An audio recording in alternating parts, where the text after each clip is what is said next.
Good morning, students. Today we are going to study about entropy, spontaneous and non-spontaneous reactions, and second law of thermodynamics. So, firstly, what do you mean by spontaneous and non-spontaneous process?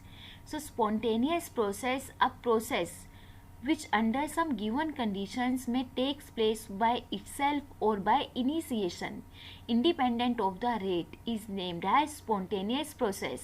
ठीक है, जो process खुद से ही proceed करेंगी या फिर एक बार हमने प्रोसेस को स्टार्ट कर दिया उसके बाद फर्दर वो चलती रहेंगी, that is independent of rate, that is named as spontaneous process. Like अगर कोई वाटर है, वाटर अगर हिल से डाउनवर्ड डायरेक्शन में फ्लो कर रहा है तो वो अपने आप ही फ्लो करेगा. ठीक है, उसके या फिर एक बार हमने इनिशिएशन कर दिया, लाइक बर्निंग ऑफ कैंडल अगर हमने एक बार उसको इनिशिएशन दे दिया तो that process is a spontaneous process. So, or in another word we can say that the physical or chemical process which proceed by its own in a particular direction under the given set of conditions is called spontaneous process. And spontaneous process it cannot be reversed. ठीक है, candle को अगर हम burn कर रहे हैं तो हम फर्दर फिर से कैंडल नहीं बना सकते उसी प्रोसेस पे, सो उसको हम रिवर्स नहीं कर सकते. अ spontaneous process is simply a process which is feasible, and we can say that all natural process are spontaneous process. So there are example of some spontaneous process where no initiation is needed, like sugar dissolved in water, evaporation of water, nitric acid when react with oxygen. Nitric acid oxygen के contact में आते ही itself react करेगी. No initiation is required for this chemical reaction. And the process when some initiation is needed, like coal keeps on burning when once initiated, एक बार हमने कोल को burn कर दिया उसके बाद वो खुद ही बर्न होती रहेगी. Heating of calcium carbonate to give calcium oxide and carbon dioxide is initiated by heat. एक बार आपको हीट करना पड़ेगा, उसके बाद process is feasible by its own. And the non-spontaneous process is का opposite, a process which can neither takes place by itself or by initiation is called non-spontaneous. मतलब जो feasible नहीं होंगी ना तो खुद से ना ही initiation से. And examples of some non-spontaneous process like flow of water up a hill. Water up to down तो फ्लो कर सकता है बट डाउन टू अप खुद से प्रोसीड नहीं करेगा. Flow of heat from a cold body to hot body. Diffusion of gas from low pressure to high pressure और dissolution of sand in water. Sand को हम वाटर में बेशक high temperature करें, हाई प्रेशर करें, कभी भी सैंड वाटर में डिसॉल्व नहीं होगी. So all these are examples of non spontaneous process. Now spontaneous process के लिए कुछ फोर्स रिस्पॉन्सिबल होंगी. So the force which is responsible for the spontaneity of process is named as driving force. And what is the nature of driving force? Now to acquire stability, every system tend to have minimum energy. ठीक है, stability और energy एक दूसरे के inversely proportional होंगे.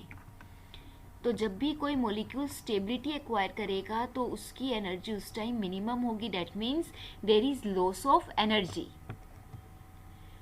And what is the tendency for minimum energy? For example, when a stone lying at height, ठीक है, has a tendency to fall down as to have minimum potential energy.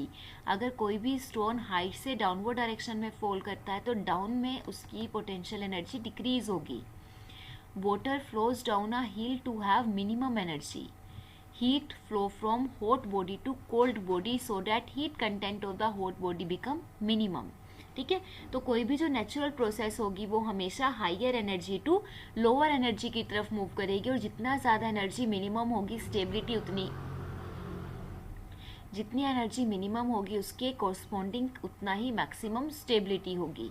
So all the above process are spontaneous because they have a tendency to acquire minimum energy. Now let us consider some following exothermic reactions which are spontaneous. ठीक है, जितनी भी exothermic reaction है सब में energy release करेगी. That means they acquire minimum energy और maximum stability. Like burning of coal, when carbon oxygen के साथ रिएक्ट करके कार्बन डाइऑक्साइड तो उस टाइम पे हीट रिलीज होगी.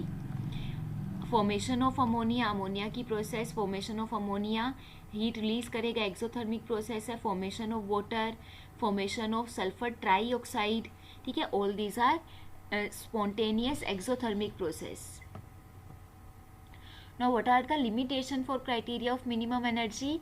Now we have number of reactions which are endothermic but still they are spontaneous. ठीक है, endothermic reaction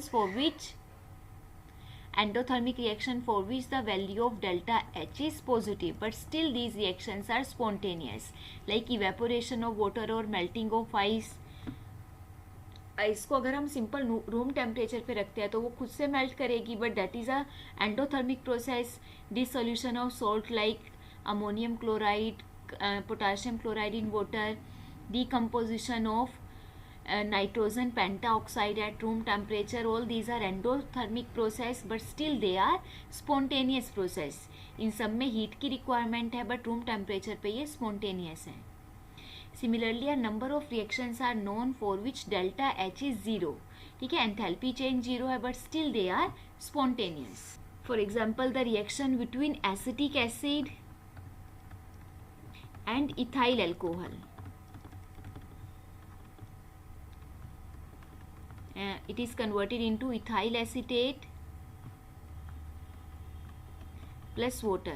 For this reaction delta H is zero but this is a spontaneous process. दोनों को जैसे ही mix करेंगे reaction खुद ही proceed करेगी. We does not require any enthalpy change.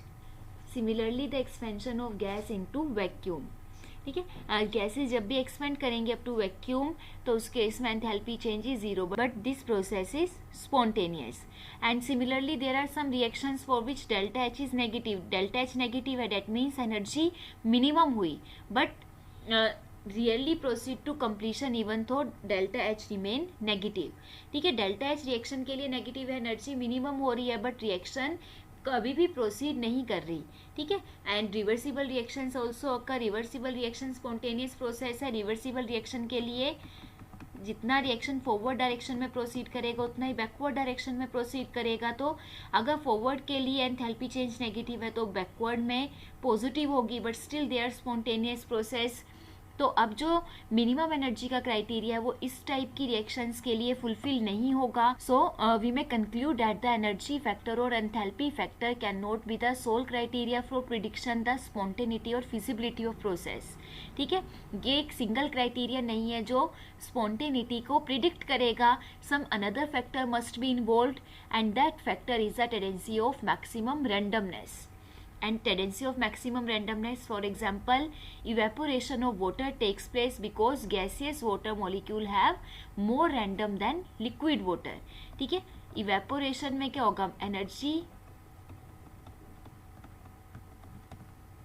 तो required है बट उस केस में क्या है, अब यहाँ पे लिक्विड से गैस में जब हमने कन्वर्ट किया तो लिक्विड के पार्टिकल्स एक दूसरे के क्लोज है बट गैस के पार्टिकल दूर है. जितना ज़्यादा गैप होगा intermolecular forces of interactions weak होंगी, रैंडमनेस मैक्सिमम होगी. Similarly melting of ice is a spontaneous process because liquid state is more random than solid state. अब लिक्विड के कंपेरिजन में सॉलिड में intermolecular forces of interactions high होंगी. So it is important to mention that just as enthalpy factor cannot be sole criteria for determining the spontaneity, similarly randomness factor also cannot be the sole criteria. ठीक है, हम दोनों को ही एक single criteria नहीं मान सकते फॉर प्रिडिक्टिंग द स्पॉन्टेनिटी. दोनों ही क्राइटेरिया एक दूसरे के ऊपर डिपेंड करते हैं. So what is the limitation for criteria of maximum randomness. अब हम मैक्सिमम रैंडमनेस को सोल क्राइटेरिया क्यों नहीं कंसिडर कर सकते. Like if we consider the process like liquefaction of gas or solidification of liquid would not have been feasible since they were accomplished by decrease in randomness. अगर हम solidification of liquid, अगर water को हम low temperature पे रखते हैं तो उस केस में वाटर आइस में कन्वर्ट होगा. तो उस केस में लिक्विड से जब सॉलिड में कन्वर्ट हुआ रैंडमनेस डिक्रीज हुई. तो अगर हम सिंगल क्राइटेरिया कंसिडर करें मैक्सिमम रैंडमनेस को, उस केस में this reactions are not feasible. तो according to maximum randomness this process are not feasible. So this is limitation of maximum randomness. So what is the overall tendency as driving force for a process? The overall tendency for a process to occur depend upon the resultant of these two tendency to minimum energy and maximum randomness. ठीक है, अब जो process है वो spontaneous होगी या non spontaneous, that depend upon the resultant of this two factor. Is it clear? For example, if we consider the process A is converted into B. ठीक है, and suppose for this process E represent the first factor, that is minimum energy, and R represent maximum randomness.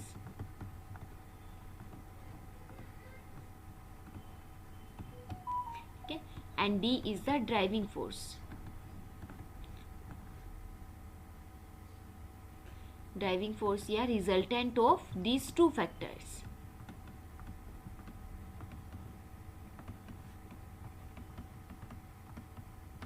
ठीक है, तो यहाँ पे देखो different possibility हैं.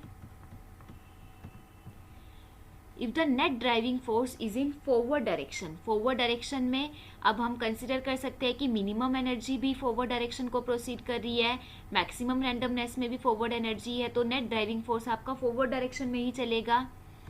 Second possibility क्या है कि मिनिमम एनर्जी आपकी ज़्यादा हुई, रैंडमनेस हमारा बैकवर्ड डायरेक्शन में है, बट बैकवर्ड डायरेक्शन में उसका मैग्नीट्यूड कम है, तो ओवरऑल रिजल्टेंट क्या रहेगा हमारा फॉरवर्ड डायरेक्शन में, तो net driving force is in forward direction.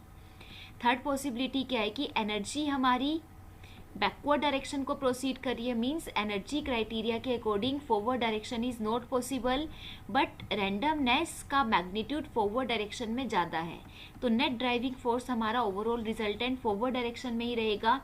तो in all these three possibilities जो रिएक्शन है, reaction is proceed in forward direction, reaction हमारी स्पॉन्टेनियस ही होगी. ठीक है, अब सेकेंड पॉसिबिलिटी क्या है, जब when reaction is non spontaneous या तो एनर्जी का फैक्टर भी उसको अपोज कर रहा है, रैंडमनेस का फैक्टर भी अपोज कर रहा है, तो ड्राइविंग फोर्स आपकी नेट बैकवर्ड डायरेक्शन में है वो भी अपोज करेगी. एनर्जी का फैक्टर तो सेकेंड पॉसिबिलिटी आ जाएगी, एनर्जी का फैक्टर तो फॉरवर्ड रिएक्शन को प्रोसीड कर रहा है, बट रैंडमनेस उसके अपोजिट डायरेक्शन में, randomness oppose the forward reaction, but जो मैग्नीट्यूड है अपोजिट डायरेक्शन में वो मैक्सिमम है रैंडमनेस का, तो नेट ड्राइविंग फोर्स हमारी बैकवर्ड डायरेक्शन में रहेगी. डेट मीन्स इस केस में भी रिएक्शन नॉन स्पॉन्टेनियस. या फिर एनर्जी का फैक्टर हमारा बैकवर्ड डायरेक्शन में मैक्सिमम है, रैंडमनेस फॉरवर्ड डायरेक्शन को प्रोसीड कर रहा है, बट रैंडमनेस का फैक्टर हमारा मिनिमम है, तो उस केस में क्या होगा, नेट ड्राइविंग फोर्स हमारी बैकवर्ड डायरेक्शन में ही रहेगी. ये पॉसिबिलिटी हो सकती है कि एनर्जी का फैक्टर आपका फॉरवर्ड डायरेक्शन में है, रैंडमनेस बैकवर्ड डायरेक्शन में है, बट दोनों ही रिएक्शंस का जो मैग्नीट्यूड है वो इक्वल है, तो नेट ड्राइविंग फोर्स हमारा जीरो. इस केस में भी ड्राइविंग फोर्स कोई भी फोर्स आपकी रिस्पॉन्सिबल हुई है ही नहीं है, नेट ड्राइविंग फोर्स जीरो है. इस केस में भी हमारी जो रिएक्शन है that is also non spontaneous. ठीक है, तो रिएक्शन स्पॉन्टेनियस कब होगी, जब इन दोनों ही फैक्टर में से कोई भी एक फैक्टर या दोनों फैक्टर आपके फॉरवर्ड डायरेक्शन में प्रोसीड करेंगे. ठीक है, मैग्नीट्यूड जब फॉरवर्ड डायरेक्शन में मैक्सिमम होगा then reaction is spontaneous. Is it clear? So next our topic is entropy. Entropy is denoted by capital S. Now entropy is a measurement of maximum randomness or disorder. ठीक है, हमारे पास दो factor है, एक enthalpy और एक randomness. Enthalpy को तो हम H से रिप्रेजेंट करेंगे और एंट्रोपी मैक्सिमम रैंडमनेस को हम एंट्रोपी के फैक्टर से मेजर करेंगे. तो जितना ज़्यादा रैंडमनेस होगी उतनी ज़्यादा एंट्रोपी होगी. Entropy of substance is minimum in solid state and maximum is gaseous state. That is quite obvious. And the change in entropy in spontaneous process is expressed as delta S. Delta S, so change in entropy is final state entropy minus entropy of initial state, means product minus reactant. Product minus reactant. For reversible and isothermal process, change in entropy is represented by Q reversible divided by T, and Q reversible is also represented by delta H by T. And when system is in equilibrium, then entropy change is zero. When entropy is greater than zero, means increase in randomness, then heat is absorbed. When entropy is less than zero, that represent the decrease in randomness. In this case, heat is evolved. ठीक है, और delta S है, यहाँ पे हम change represent कर रहे हैं, so entropy is a state function, ये ध्यान रखना, state function and extensive property.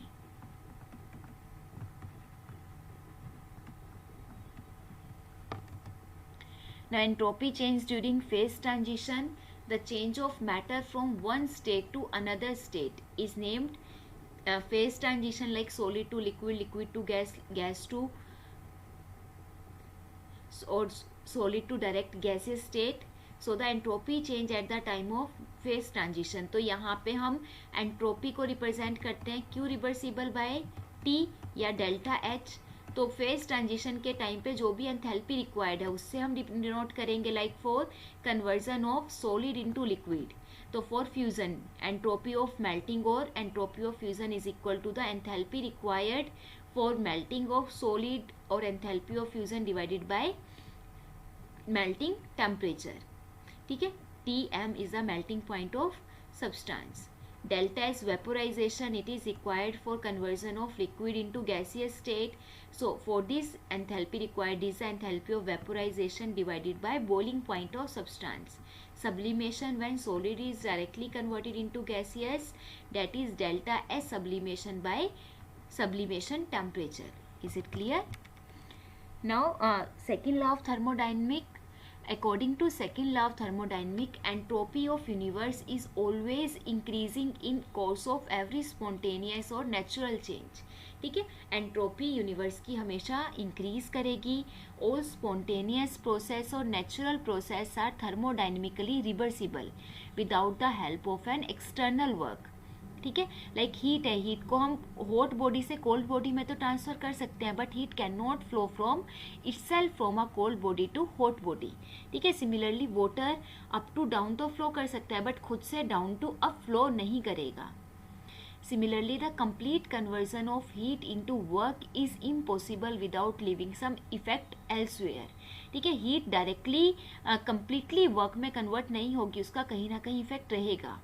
और all spontaneous process are accompanied by the net increase of entropy, that is for all the spontaneous process there is always increase in entropy, or we can say that total entropy change for the universe is always positive. Is it clear? So this is all about spontaneous process, non-spontaneous process, entropy change and second law of thermodynamics. I hope you clear this concept very well. Thank you and have a nice day.